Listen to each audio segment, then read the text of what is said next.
اور آج ہماری خواتین کے جو چادر ہے وہ اوپر اٹھتے اٹھتے اٹھتے اٹھتے وہ لباس بن گیا کہ اب آدھی آدھی پلیاں نظر آ رہی. مردوں کو شلوار حکم تھا کہ ٹخنوں سے اوپر رکھیں، مردوں کی شلوار نیچے تک گھسٹ رہی ہیں اور خواتین کی شلواریں اوپر کو اٹھ رہی ہیں. تو اللہ نے حضرت موسیٰ علیہ السلام کی طرف جو خاتون آئی ان کو بلانے کے لیے، جو بچی آئی، اس کے بارے میں کیا فرمایا؟ تمشی علی استحیاء قالت ان ابی یدعوک، میرے والد تمہیں بلا رہے ہیں، لیجزیک اجر ما سقیت لنا، تاکہ تمہیں بدلہ دے اس خدمت کا جو تم نے ہماری خدمت کی ہے. مختصر کلام، لمبی چوڑی تفصیلات نہیں، مختصر بات جو والد نے اور والد نے کیوں بھیجا پیغام، یہ بھی قرآن میں آتا ہے کہ ان والد کے کوئی نرینہ اولاد نہیں تھی، 2 بیٹیاں تھی بس. یہ اس لیے بتایا جا رہا ہے کہ اگر بیٹے ہوتے تو پھر کام کاج کے لیے، خدمت کے لیے، کنویں سے پانی نکالنے کے لیے بیٹوں کو بھیجا جاتا، بیٹیوں کو نہیں بھیجا جاتا. آج کسی کے گھر میں بھی جا کے بیل بجاؤ، بیٹا پڑا ہوا ہوگا بستر پہ مسٹنڈا، بچیاں آ کے دروازہ کھولتی ہیں. تو بھائی گھر میں یہ تربیت کریں کہ جب کوئی گیٹ پر آئے گا تو لڑکوں کو ذرا لگائیں 2-4 چیز کے کہ تو کمباؤد یا کیا روٹیاں توڑنے کے لیے بیٹھا ہوا ہے. یہ روٹیاں توڑنے کے لیے آج کی جو نوجوان نسل ہے نا، یہ باپ کے ساتھ صرف روٹیاں توڑنے کے لیے بیٹھی ہوئی ہے. بولو تو یا کیوں، میں نے تجھے کیوں اتنا پال پوس کے جو جوان کیا، میرا جو کام تھا وہ تو کر دیا، اب تیرا کام ہے میری خدمت کر. تو دروازہ تو کھول جا کے. تو نہیں کھولے گا دروازہ، وہ جب ہی کھولے گا جب پولیس آئے گی، ورنہ نہیں کھولے گا. ٹیلی فون پہ بھی کوشش کیا کریں حتی الامکان، جب ٹیلی فون کی گھنٹی بجتی ہے تو پھر مردوں کو کہیں کہ وہ فون اٹھا کے ریسیو کیا کریں. ہاں کوئی مرد نہیں ہے گھر میں تو ایک الگ مسئلہ ہے، یا نمبر سے پتہ چل گیا کہ اپنے ہی کوئی جان پہچان والے ہیں تو بھی اننون نمبر ہے تو وہ تو پہلے مرد اٹھائے. مرد نہ ہو گھر میں وہ ایک الگ بات ہے. تو خیر میں یہ کر رہا تھا، حضرت موسیٰ علیہ الصلاۃ والسلام جب گئے ہیں تو ان بچیوں کے والد نے کیا کہا؟ انی ارید ان انکحک احدی ابنتی ہاتین علی ان تأجرنی 8 حجج، کہ میں یہ چاہتا ہوں اپنی ایک بچی کا نکاح آپ سے کر دوں، مہر کیا ہوگا؟ 10 سال بکریاں چرائیں آپ. تو 8 سال بکریاں چرائیں. فإن أتممت 10 فمن عندک، اگر یہ پورے 10 کر دیں تو یہ آپ کی طرف سے ہو جائے گا. تو حضرت موسیٰ نے کیا فرمایا؟ ذالک بینی و بینک، یہ ایگریمنٹ میرے اور آپ کے درمیان ہو گیا. اور اس وقت ان کے والد نے کہا ستجدنی انشاء اللہ من الصالحین، تو عنقریب مجھے نیک لوگوں میں پاؤ گے. میں ایسی خدمت تم سے نہیں لوں گا کہ تم پر ظلم اور زیادتی ہو. تو یہ اس زمانے کی بات تھی، خدمت کرنے والے موسیٰ علیہ السلام جیسے لوگ اور خدمت لینے والے موسیٰ علیہ السلام کے سسر. تو حضرت موسیٰ علیہ السلام نے 8 سال بہت اچھے طریقے سے خدمت کی ہے، اور 10 سال خدمت کی بہت اچھے. 2 سال اپنی طرف سے غریبی میں لگا دی. آج کوئی مزدور لگاتا ہے غریبی؟ صبح 8 بجے سے شام 8 بجے کا ٹائم دے تو 7 بجے کے بعد جو ہے نا وہ کروٹیں لینا شروع کر دے گا. کھانا کھانے کے لیے آئے گا تو آدھے گھنٹے کا کہہ گیا تھا 1 گھنٹے کے بعد پہنچے گا. ملازمین جو دفتروں میں ملازمتیں کر رہے ہیں ان کی حالت تو سب کیا ہم سب اس میں شامل ہیں، کیا کرتے ہیں. خیر بات کہاں سے کہاں نکل گئی. تو میں یہ عرض کر رہا تھا کہ حضرت انس ابن مالک رضی اللہ تعالیٰ عنہ نے نبی صلی اللہ علیہ وسلم کی خدمت کی 10 سال. فرماتے ہیں کہ نبی نے کبھی میرے کسی کام میں عیب نہیں نکالا. فرماتے ایک مرتبہ نبی نے مجھے کسی کام سے بھیجا اور میں بچوں میں کھیلنے لگ گیا. آپ صلی اللہ علیہ وسلم انتظار میں بیٹھے، جب باہر آئے تو دیکھا یہ تو کھیل رہا ہے بچوں میں. کچھ بھی نہیں کہا، محبت سے سمجھایا کہ میں نے تمہیں فلاں کام کے لیے بھیجا تھا. میں اور آپ ہوتے ایک رکھ کے چماٹ لگا.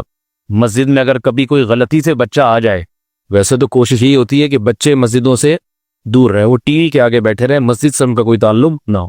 لیکن اگر کوئی بچہ غلطی سے آ گیا تو ہماری کوشش ہوتی ہے یہ بچہ وہی کام کرے جو بزرگ حضرات کر رہے ہیں. اتنا نیک شریف تسلی کے ساتھ کونے میں بیٹھ جائے، تسبیحات میں مشغول ہو جائے، اللہ کو خوف سے روئے، نماز روزہ زکوٰۃ میں لگا رہے. میرے بھائی اگر اس نے یہ کام کرنے تھے تو وہ بچہ کیوں تھا؟ اپنے بچپن کو سوچ لیا کریں، کیا ہم اپنے بڑھاپے میں یہ کام نہیں کر رہے؟ اس کے بچپن میں کیسے کرے گا وہ؟ پھر اس کو ایسا کوٹتے ہیں، ایسا مارتے ہیں، ایسی گالیاں دیتے ہیں، اور تو اس سے وہ کہتا ہے کہ بھائی میں ٹی وی کے سامنے ہی اچھا تھا، مسجد میں نہ آتا. نبی صلی اللہ علیہ وسلم نے یہ بچوں کے معاملے میں اخلاق سکھائے ہیں. میں حدیث پہلے وہ مکمل کر دوں کہ وہ بات پھر دائیں سے بائیں نکل جاتی ہے. تو انس ابن مالک رضی اللہ تعالی عنہ نے 10 سال خدمت کی، مگر اس خدمت سے آپ کو اپنے مخدوم، اپنے آقا سے مزید محبت پیدا ہوئی ہے، نفرت نہیں ہوئی. اتنی محبت پیدا ہو گئی کہ حدیث میں آتا ہے کہ انس ابن مالک رضی اللہ تعالیٰ عنہ جب بصرہ میں تھے، نبی صلی اللہ علیہ وسلم کا انتقال ہو گیا، بصرہ چلے گئے، وہاں درس دیتے تھے لوگوں کو۔ جس دن کھانا بنتا اور اس میں سالن میں کدو بھی ہوتا تو آپ کدو تلاش کر کر کے کھاتے تھے۔ پہلے زمانے میں ایسا نہیں، اتنے مرغن کھانے نہیں ہوتے تھے، کہ وہ تو شوربہ ہوتا تھا، پانی اس میں تلاش کرنا پڑتا تھا۔ اور پھر فرماتے ہائے کیسی مجھے کدو سے محبت ہے، کتنی محبت ہے مجھے کدو، کتنا اچھا لگتا ہے۔ پوچھا گیا کیوں اچھا لگتا ہے؟ فرماتے ہیں کہ میں دیکھتا تھا کہ نبی صلی اللہ علیہ وسلم بھی کھانے میں کدو کو اسی طرح تلاش فرمایا کرتے تھے۔ محبت جب انتہا کو پہنچتی ہے تو پھر یہ حالت ہوتی ہے کہ محبوب کو کھانے میں جو چیزیں اچھی لگتی ہیں آپ کو بھی وہ اچھی لگنا شروع ہو جائیں۔ عام طور پر ایسا نہیں ہوتا، ضروری نہیں ہے کہ آپ کے محبوب کو کھانے میں جو اچھا لگتا ہو آپ کو بھی وہ اچھا لگتا ہو۔ ممکن ہے آپ کے محبوب ایک چیز شوق سے کھاتے ہوں آپ نہ کھاتے ہوں، کیا خیال ہے ہوتا ہی نہیں ہوتا؟ والدین بعض دفعہ ایک چیز شوق سے کھاتے ہیں، اولاد نہیں کھاتی، نہیں ہمیں نہیں اچھا لگتا۔ گھروں میں تو جھگڑے یہ ہو رہے ہیں، آج یہ پکائے یہ نہیں ہم کھائیں گے۔ میاں بیوی کو ضروری نہیں ہے محبت ہو، لیکن ضروری نہیں ہے کہ جو شوہر کو اچھا لگتا ہے کھانے میں بیوی کو بھی وہ اچھا لگے۔ کبھی دیکھا ایسے کہ شوہر کو جو چیز اچھی لگ رہی ہے بیوی کو بھی اس لیے لگ رہی ہے کہ میرے شوہر کو یہ پسند، بلکہ ایسا تو بہت ہے کیونکہ میرے شوہر یہ کھاتا ہے اس لیے میں یہ نہیں کھاؤں گی۔ شوہر کو بیوی سے اتنی محبت کہ میری بیوی چونکہ یہ چیز شوق سے کھاتی ہے اس لیے مجھے بھی یہ اچھی لگتی ہے یہ چیز۔ دیکھا تبھی ایسے شاید کوئی لاکھوں میں ایک عاشق اور معشوق ہو، اور اگر ایسا عشق ہو بھی تو 2-3 سال میں خود بخود ہی ختم ہو جاتا ہے جب جھگڑے ہوتے ہیں۔ حضرت انس 10 سال نبی کی خدمت میں رہے، اتنی محبت ہو گئی، اتنی محبت کہ ان چیزوں سے محبت جن چیزوں سے نبی کو محبت تھی ان چیزوں سے محبت ہو گئی۔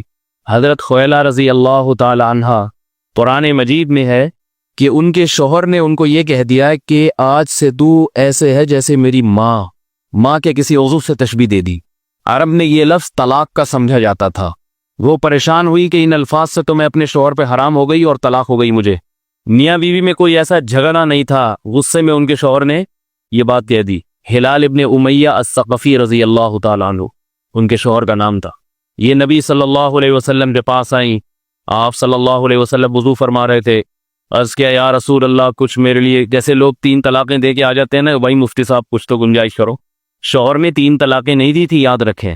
شوہر نے زوجہ کو ماں سے تشبیہ دے دی تھی۔ ماں کے کسی عضو سے تشبیہ دینا یہ زہار کہلاتا ہے۔ زہار عربی میں کسی محرم رشتے کے کسی جسم سے تشبیہ دے دینا یہ زہار کہلاتا ہے۔ تو شوہر نے زہار کیا تھا، اس کا حکم اسلام میں موجود نہیں تھا کہ اس میں ہوگا کیا، طلاق کے احکام تو موجود تھے، اس کا نہیں تھا، لیکن جاہلیت کے دور میں اس کو طلاق ہی سمجھا جاتا تھا۔ تو ان کی بیوی پریشان ہوئی، نبی کے پاس آئیں کہ میری اولاد بھی ہے۔ آپ صلی اللہ علیہ وسلم نے فرمایا میرے پاس کوئی رخصت نہیں ہے، آپ تو خود اللہ کے حکام کے تابع تھے۔ ان کو اندازہ ہوگی، اس سے یہ بھی پتہ چلتا ہے کہ مفتی کسی کی بیوی کو حلال، بولو بھائی مفتی کا کام ہے مسئلہ بتانا۔ لوگ آگے کہتے ہیں مولوی صاحب کچھ تو کرو، بھائی میں کیا کروں، طلاقیں آپ نے دی ہیں اور ایپلیکیشن حلال کرنے کی ہمیں دے رہے ہو۔ ہم نے تو جب نکاح پڑھایا تھا حلال کر کے دے دی تھی، کیا خیال ہے؟ اس وقت تو آپ نے ہم سے پڑھوایا، خود نہیں پڑھا، تو جب چھوڑنا تھا تو بھی ہم سے پوچھ کے چھوڑتے نا۔ 100 میں کوئی ایک کیس آتا ہے جو مولوی صاحب سے پوچھ کے چھوڑتے ہیں، پھر مولوی صاحب اس کو چھوڑنے کا صحیح طریقہ بتاتے ہیں کہ اس طرح سے چھوڑو اگر چھوڑنی ہے تو۔ شریعت کے بتائے ہوئے طریقے کے مطابق چھوڑیں گے تو ندامت نہیں ہوگی، واپسی کا آپشن بولو بھائی رہے گا، واپسی کا راستہ، طلاق بھی ہو جائے گی اور واپسی کا راستہ بھی کھلا رہے گا، تاکہ بعد میں اگر آپ کو ندامت ہو تو اس کی طلاق بھی ہو جائے گی۔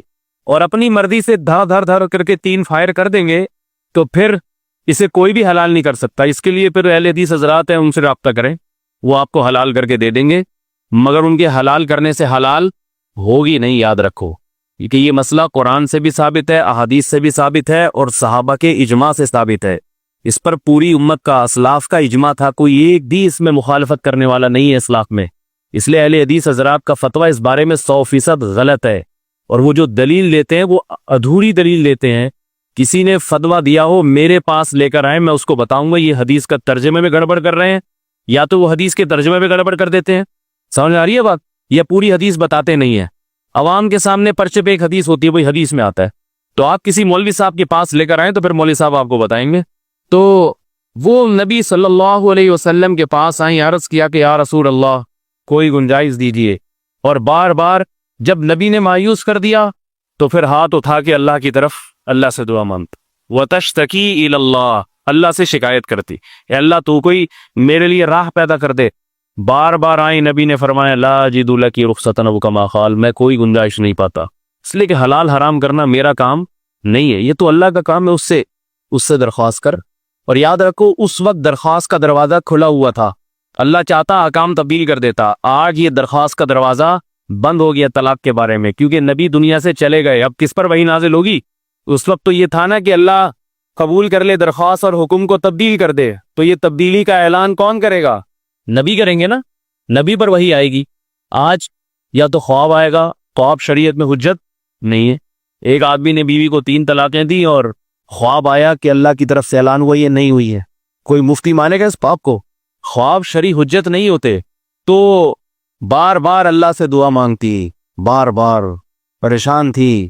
قرآن مجید کی آیات نازل ہوئی، نبی صلی اللہ علیہ وسلم پر وحی کے آثار، جب نبی پر وحی آتی تھی تو آپ کو شدید سردی میں بھی پسینہ نکلنے لگتا تھا، جسم پہ کپکپاہٹ طاری ہو جاتی، آپ کا جسم اطہر اتنا بھاری ہو جاتا کہ ایک صحابی فرماتے ایک مرتبہ میری نبی صلی اللہ علیہ وسلم کی ران مبارک میری ران پہ رکھی تھی، آپ ایسے پاؤں پہ پاؤں رکھ کے بیٹھے ہوئے تھے کہ قرآن کا ایک ٹکڑا نازل ہوا ہے غیر اولی الضرر، بس اتنا سا، اور فرماتے ہیں کہ میرے نبی کی جسم اتنا بھاری ہو گیا کہ مجھے ڈر تھا کہ میری ٹانگ ٹوٹ جائے گی، چٹخ کے ہلاک ہو جائے گی، اس لیے کہ قرآن کا بوجھ تھا جو نبی پر نازل ہوتا تھا۔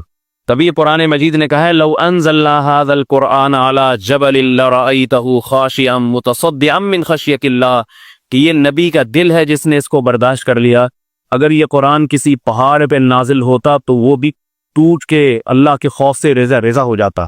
تو نبی صلی اللہ علیہ وسلم کے چہرے انور سے پسینے کے اثرات اور چہرے انور متغیر ہو گیا، کپکپاہٹ طاری ہوئی۔ جب اس کیفیت سے آپ صلی اللہ علیہ وسلم باہر نکلے تو آپ علیہ السلام کی عادت تھی جیسے ہی وحی کی کیفیات ختم ہوتی آپ فوراً وہ آیات کی تلاوت شروع کر دیتے تاکہ یہ یاد ہو جائے، محفوظ ہو جائیں، ضائع نہ ہو، اور جیسے ہی تلاوت کرتے جو صحابہ قریب میں کھڑے ہوتے وہ اس کو فوراً حفظ کرتے تھے۔ آیات نازل ہوئی قد سمع اللہ قول التی تجادلک فی زوجہا وتشتکی الی اللہ، تحقیق سن لی اللہ نے اس عورت کی بات جو اے نبی آپ سے اپنے شوہر کے بارے میں جھگڑا کر رہی تھی، جھگڑا کا مطلب بار بار آ رہی تھی، گویا جھگڑ رہی ہو، وتشتکی الی اللہ، اور شکایت کر رہی تھی اللہ سے، واللہ یسمع تحاورکما، اللہ تمہاری سرگوشیوں کو خوب سنتا ہے۔ اللہ کو پتا تھا یہ نبی کے پاس آ رہی ہے، کیا باتیں ہو رہی ہیں، ان اللہ سمیع بصیر، وہ خوب سننے والا اور دیکھنے والا ہے۔ اور پھر آیات نازل فرمائی الذین یظاہرون من نسائہم ما ہن امہاتہم، تم میں جو شخص اپنی بیوی سے زہار کرے تو یہ کہنے سے بیوی واقعتاً ماں نہیں بن جاتی، بلکہ کیا ہے فتحریر رقبۃ من قبل ان یتماسا، ایسے آدمی کفارہ ادا کریں، غلام کو آزاد کریں، اگر غلام نہیں ہے 60 مسکینوں کو کھانا کھلائیں، 60 روزے رکھیں، تو اس کے بعد وہ بیوی ان کے لیے حلال ہو جائے گی۔ تو اللہ نے بتا دیا کہ گنجائش ہے، شوہر یہ کفارہ ادا کر لے۔ یہ زہار کے بارے میں، طلاقوں کے بارے میں کفارہ نہیں ہے۔ بعض لوگ 3 طلاق دے کر آتے ہیں، کہتے ہیں جب ہم بتا دیں نا حرام کرے، کوئی 100 بکرے کاٹنے کے لیے تیار ہوں میں، اسی طرح حلال کر دو۔ وہاں تو اللہ نے آیات نازل کر دی، اس لیے ہم بھی بتاتے ہیں کہ زہار کیا تو یہی حکم ہے۔ طلاق کے بارے میں ایسا کوئی حکم بولو بھائی نہیں۔ تو آپ صلی اللہ علیہ وسلم بھی خوش ہوئے اور ان کو خوشخبری سنائی، ان کے شوہر نے پھر کفارہ ادا کیا، کفارہ ادا کیا ہے۔ کفارہ کیا؟ غلام آزاد کرو، یا پھر 60 روزے یا 60 مسکینوں کو 2 ٹائم کا کھانا۔ میں جو اصل بات بتانا چاہ رہا تھا وہ اب ہے کہ انسان کو جس سے محبت ہوتی ہے اس کے متعلقین سے بھی محبت ہوتی ہے۔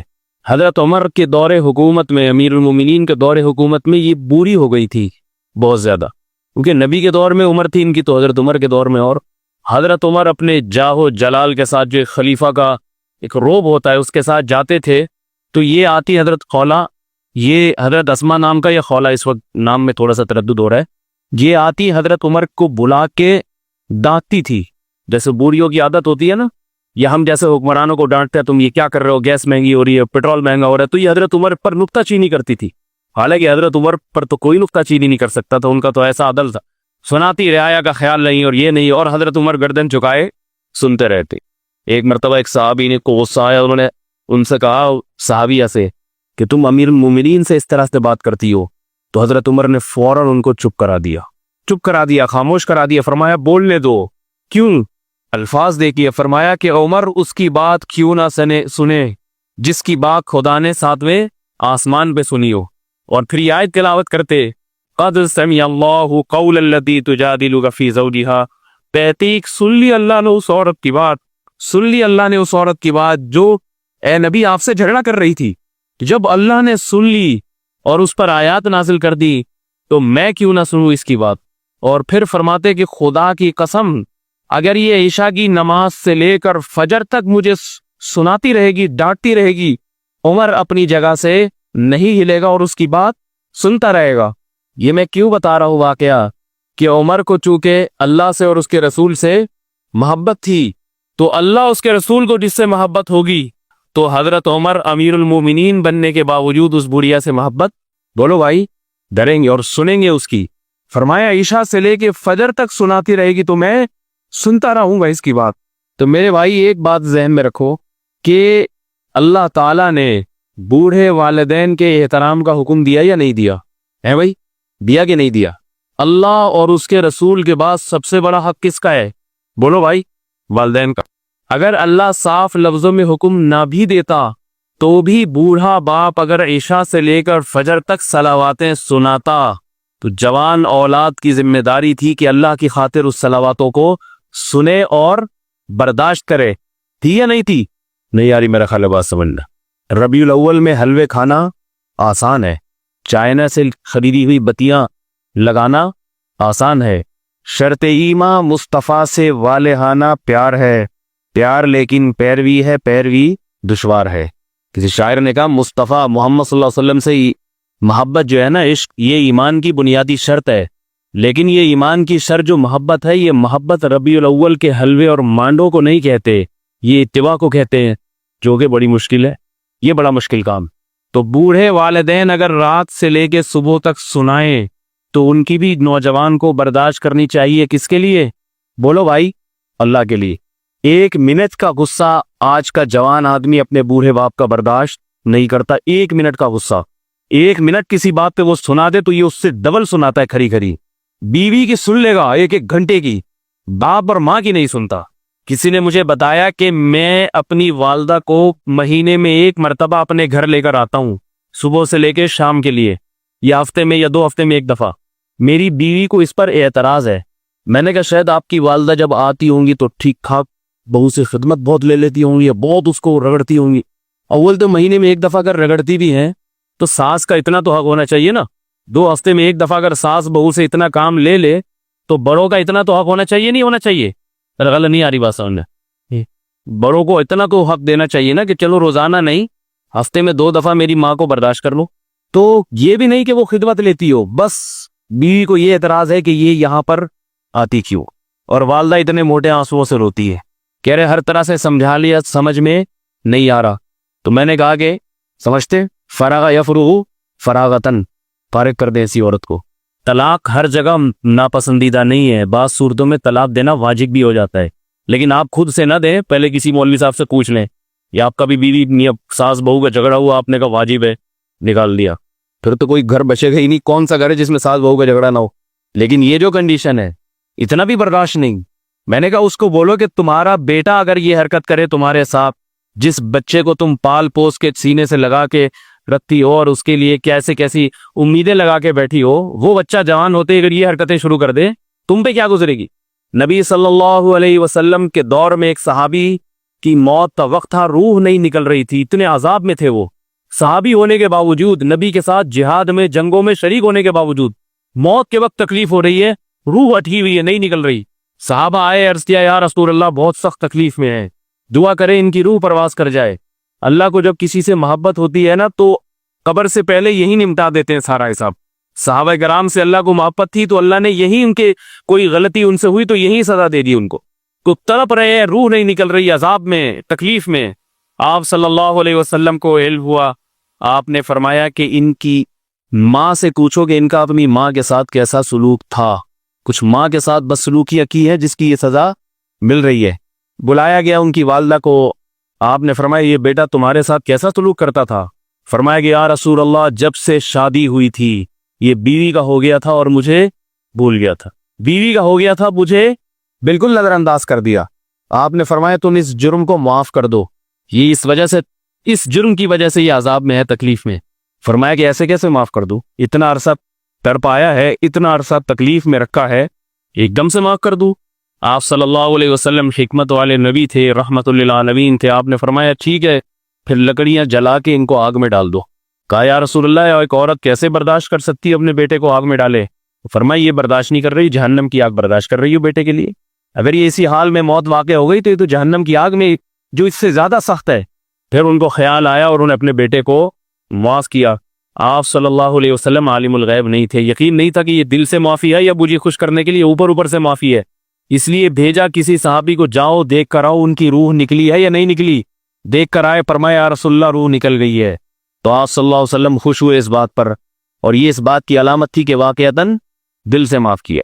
اللہ تعالی ہمیں ان ہستیوں سے محبت کی توفیق نصیب فرمائے جن ہستیوں سے اللہ نے محبت کرنے کا ہمیں حکم دیا ہے، اور اگر اللہ سے محبت ہوگی تو ان ہستیوں سے خود بخود محبت ہوگی۔ تو بعد میں جو لے کے چلا تھا وہ یہی تھی، بات کہاں سے کہاں نکل گئی کہ ربیع الاول کے مہینے سے بھی اگر کسی کو محبت ہوتی ہے اس لیے کہ نبی اس مہینے میں تشریف لائے، تو یہ محبت کوئی بری چیز نہیں ہے بلکہ محبت کا تقاضا ہے، مگر وہ کام نہ کیے جائیں جن سے نبی صلی اللہ علیہ وسلم نے روکا ہے۔ اللہ تعالی ہم سب کو سمجھنے کی، عمل کی توفیق عطا فرمائے۔